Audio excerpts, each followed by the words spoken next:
Road to Perdition. This is a movie from 2002, directed by Sam Mendes, starring Tom Hanks, Paul Newman, and Daniel Craig. The IMDb plot summary. A mob enforcer's son in the 1930s Illinois witnesses a murder, forcing him and his father to take to the road and his father down a path of redemption and revenge.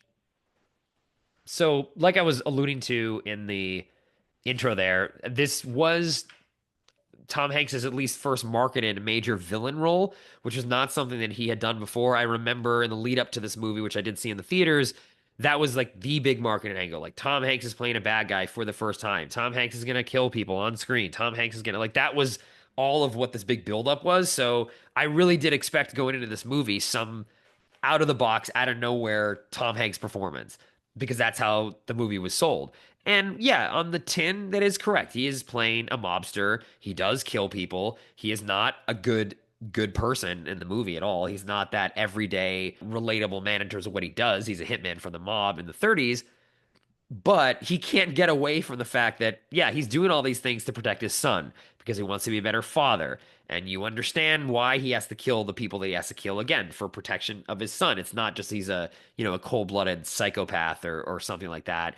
Or there's a protagonist in the movie and he's the antagonist. He is the protagonist of the film. Hmm. So for me, the wild card here is that he did. I mean, I don't know whether it was when he signed on to this was the reason why he wanted to do the movie. And it was like, let's get Tom Hanks to be a little bit against type, or whether that was just all the invention of the marketing team. But I do feel this is the only time that he has tried to get close to playing a character that is not all down the straight and narrow, even though, yeah, again, we said his characters are flawed, but this character is a murderer and a mob hitman who's doing, kills multiple people on screen in cold blood, even though he doesn't need to, people that are innocent potentially. And that was definitely a risk for him for his kind of persona, but stretching himself outside of that. And I think, again, maybe he's held back too much, again, like I said, by doing all for as a dad. So you do still feel for him and don't want him to get punished in the end. But I think it was a risk as much as it can be for Tom Hanks, especially at this time, doing something a little bit outside of the box. And the film for me doesn't really work. I don't think it's really that memorable. And we'll talk about the film in a bit, but yeah, what your impression of Tom Hanks in this movie, had you seen it before, and what you think he did in terms of his villain turn, if you want to call it that? Yeah, you're right. It's not really a villain turn. Yeah, of course he kills people and not a good guy. But yeah, I'd actually never seen this movie before, so I was kind of happy to check off a blind spot because it has a great cast, one of Paul Newman's last performances, Yeah. and Jude Law and what have you. So I just didn't buy him in this role at all. Like he's not Tom Hanks can never be bad because he's such an engaging actor. Like you'll always watch whatever he's putting on screen. But even more so than his real life person accent work that I was referring to earlier, Hmm. this to me even felt even more hollow because I just didn't buy that he's doing all this. And it was not communicated to me that, oh, actually, he is a good guy. So maybe he's conflicted in the job that he's doing. That's not communicated No, either. So he's it not. sort of Yeah. feels just, yeah, it feels flat and feels like somebody's trying to be this person, but they're not. I kept thinking of other actors in this movie. If they were there, they would just be a better fit and Hmm. ramp up the energy of the movie. Now, of course, when it comes to the father-son scenes, that's when Tom shines. He's Yeah. great at them, even as a reluctant father. He's slowly building up a relationship, and those scenes are very moving. The kid, I forget his name, he's amazing. Yeah. He's grown up to do other TV stuff and such. He's so good. The movie's mounted beautifully, of course, because it has masters working across various departments. So it looks great, but I'm afraid he's the weakest link of it. Hmm. Yeah. Yeah. He doesn't fully work.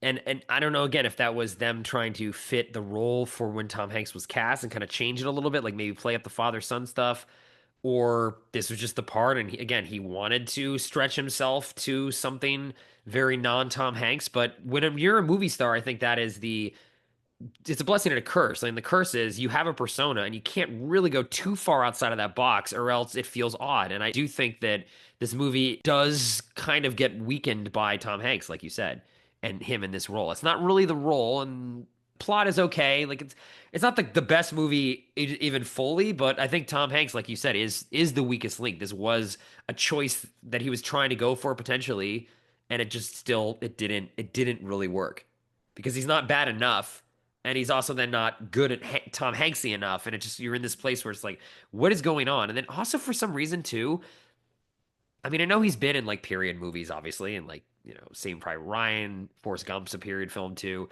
I just don't buy him in the 30s in this world. It just, he Yeah. looks too modern to me. It just Yeah, doesn't in work fact, visually Daniel even for Craig me. and Jude Law, they look totally from that world, Oh, yeah, they do. actually. Yeah. Like they are actually, I didn't even know Daniel Craig was in this movie or Jude Law, and I was so surprised by just to see them and how good they are.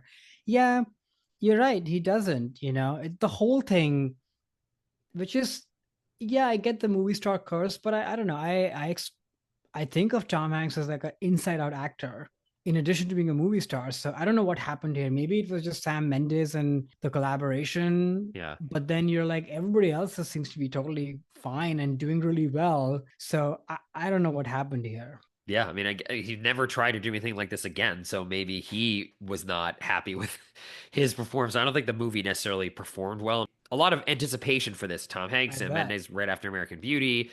Obviously, Paul Newman, Conrad Howell shot it.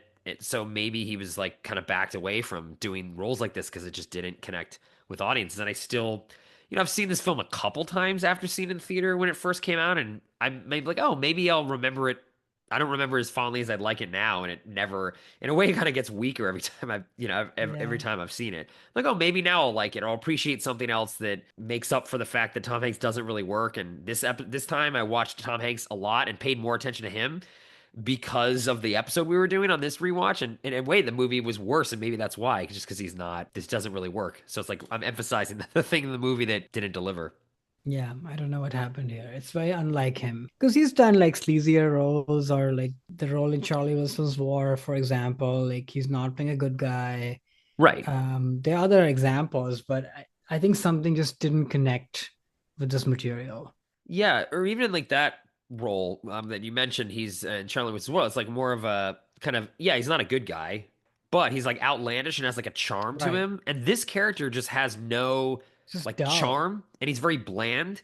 Or maybe that's how Tom Hanks is trying to play him that way because oh, I got to be bad, I got to be more bland. So it's like that missing charisma that you expect from every Tom performance, no matter what it is. And all the performances we've talked about so far in this episode, even here, like there is that charm to him. It just isn't here. And yeah, no Yeah, pun intended. Actually, pun no pun intended, I'll say on that intended. one. But Which, it could be that he's playing somebody who's very hollow and tormented and Hmm, maybe is at war with himself. Like he doesn't really approve of the stuff he's doing, but somehow he's had to do that to kind of pay his graces to Paul Newman's character. So I don't know, maybe it's the fault of the screenplay and hmm. how it's sort of put together that internal kind of trauma or back and forth or struggle is not really communicated to us very clearly.